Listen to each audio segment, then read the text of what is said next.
बुलढाणा जिल्ह्यातील शेगाव शहरातील खामगाव रोडवरील जगदंबा नगरमधील भारतीय स्टेट बँकेचे एटीएम फोडण्याचा प्रयत्न अज्ञातांकडून झाल्याची पहाटे घटना घडली। यावेळी सुरक्षा रक्षकाला बांधून त्यांच्या तोंडात कापडाचा बोळा कुंभून एटीएम फोडण्याचा प्रयत्न झाला। मात्र यावेळी पेट्रोलिंग करणारी पोलिसांची गाडी आल्याने चोरटे पळून जाण्यात यशस्वी झाले। शेगाव शहरातील खामगाव रोडवर असलेल्या स्टेट बँकेच्या एटीएमवर पोहोचून पहाटे 2 अज्ञात चोरट्यांनी एटीएम मशीन फोडण्याचा प्रयत्न केला। यावेळी सुरक्षा रक्षक संजय बळीराम पहुरकर यांनी चोरट्यांचा प्रतिकार केला। मात्र चोरट्यांनी रक्षकाला मारहाण करून हातपाय बांधले। एवढेच नाही तर त्यांच्या तोंडात कापसाचा बोळा कोंबला। त्यानंतर त्यांनी एटीएम मशीन फोडण्याचा प्रयत्न केला।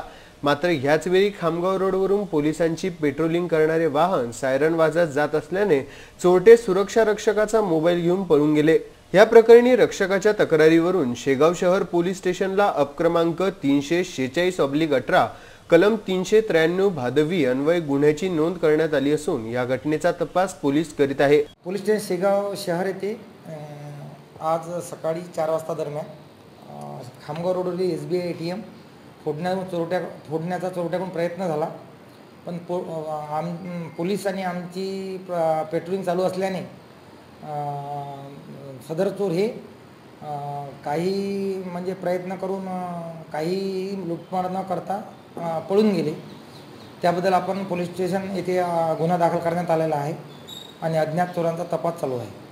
खामगाव येथून आमचे प्रतिनिधी फारुख सर यांचा हा वृत्तांत।